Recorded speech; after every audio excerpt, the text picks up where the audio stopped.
दोस्तों, आज हम बात करने वाले हैं एक ऐसी लड़की के बारे में जो पूरे 18 साल तक अकेली एक छोटे से आइलैंड पर फंसी रही। हाँ, आपने सही सुना, 18 साल बिना किसी इंसान के सिर्फ अपने दम पर जिंदा रही। मरने की संभावना 100% और जीवित रहने की संभावना लगभग 0%। फिर भी इस लड़की ने अद्भुत हिम्मत दिखाते हुए यह कर दिखाया। यह कोई फिल्मी कहानी नहीं है, बल्कि एक सच्ची घटना है।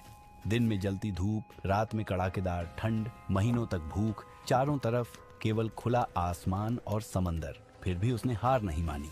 उसने अपने लिए सुरक्षित आश्रय बनाया, मुश्किल हालात में जीवित रही। तो दोस्तों, अगर आप जानना चाहते हैं कि इस लड़की ने अकेले इस आइलैंड पर कैसे जिया, तो वीडियो को अंत तक जरूर देखें और हमारे चैनल को सब्सक्राइब करना ना भूलें।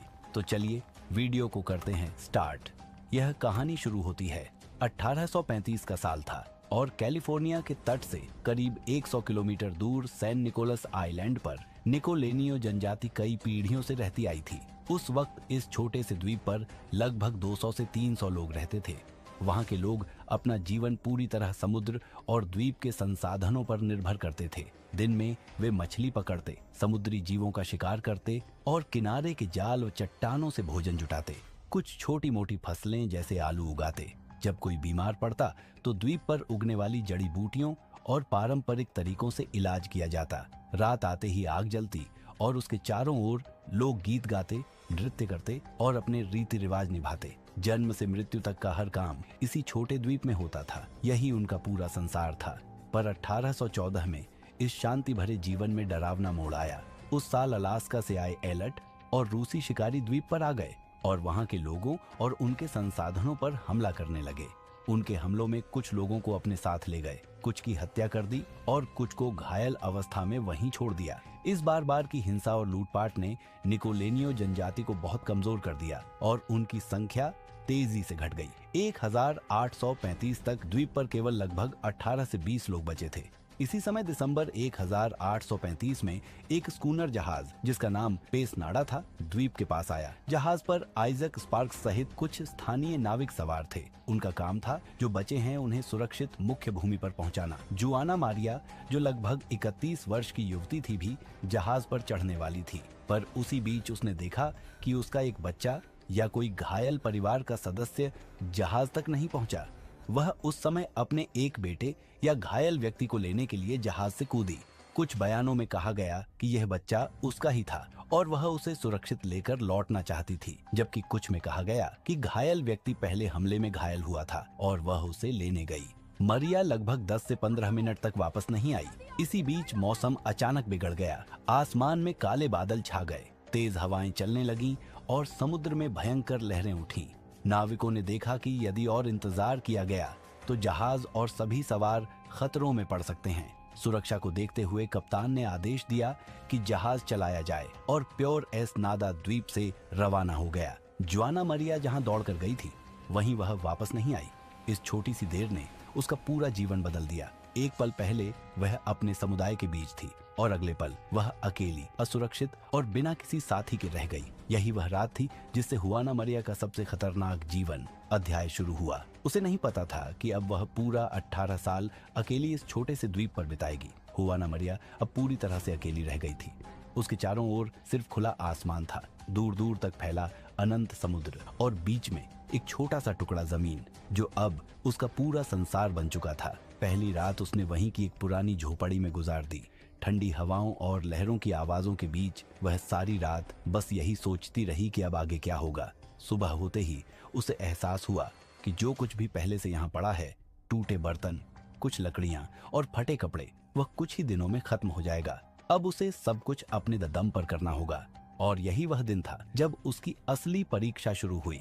समय के साथ उसने सबसे पहले सीखा कि समुद्र का खारा पानी पीने लायक नहीं होता। इसीलिए जब भी आसमान से बारिश होती तो वह जमीन पर पत्थरों की मदद से गोल गोल गड्ढे बनाती और उन पर पत्ते शैवाल बिछाकर पानी जमा करती। जब बारिश थमती तो वही गड्ढे उसका पीने का स्रोत बनते। जो छोटे बर्तन उसके पास थे उनमें वह बचा हुआ पानी रखती ताकि कुछ दिन सूखा पड़ने पर उसका इस्तेमाल हो सके। खाने के लिए हर सुबह वह समुद्र के किनारे जाती, कभी ज्वार भाटा में फंसी मछलियां पकड़ती, कभी चट्टानों से चिपकी शेलफिश और सीप निकालती, और जब कुछ भी नहीं मिलता तो पास उगे छोटे पौधों की सफेद जड़ों को उखाड़ कर खा लेती। कई बार भूख इतनी बढ़ जाती कि वह कीड़े मकोड़े, मेंढक और पक्षियों के अंडे खाने पर मजबूर हो जाती। कुछ दिन ऐसे भी आए जब उसके पास खाने को कुछ नहीं था, लेकिन उसने कभी हार नहीं मानी।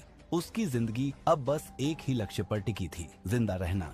धीरे धीरे जब पुरानी झोपड़ी हवा और बारिश से टूटने लगी तो उसने समुद्र किनारे बहकर आई बड़ी मछलियों की सूखी हड्डियों और लकड़ी के टुकड़ों से नया आश्रय बनाना शुरू किया। वह उन हड्डियों को जमीन में गाड़कर ढांचे की तरह खड़ा करती और ऊपर लकड़ियों, सूखी घास और पत्ते बांधकर छत जैसी आकृति देती। उसका यह छोटा सा घर, जिसे उसने अपने हाथों से बनाया था, अब उसका एकमात्र सुरक्षित ठिकाना बन गया था। ठंड से बचने के लिए उसने कपड़े भी खुद तैयार करने शुरू किए। उसने कभी पक्षियों के पंखों को जोड़कर और कभी मरे हुए जानवरों की खाल को सुखाकर अपने लिए वस्त्र तैयार किए। कपड़ों को जोड़ने के लिए वह सील के नसों, तंतुओं को सुखाकर धागों की तरह इस्तेमाल कर दी और बारीक हड्डियों से सुई बनाकर उन्हें सीती। इस तरह उसने प्रकृति से जो कुछ मिला उसे जीवन में बदलने का तरीका सीख लिया। वाणा मरिया ने आग जलाना भी सीख लिया था। यह कला उसे उन लोगों से मिली थी जो कभी उस द्वीप पर रहते थे और जिन्होंने उसे आग जलाने का तरीका सिखाया था। धीरे धीरे वह इसमें निपुण हो गई।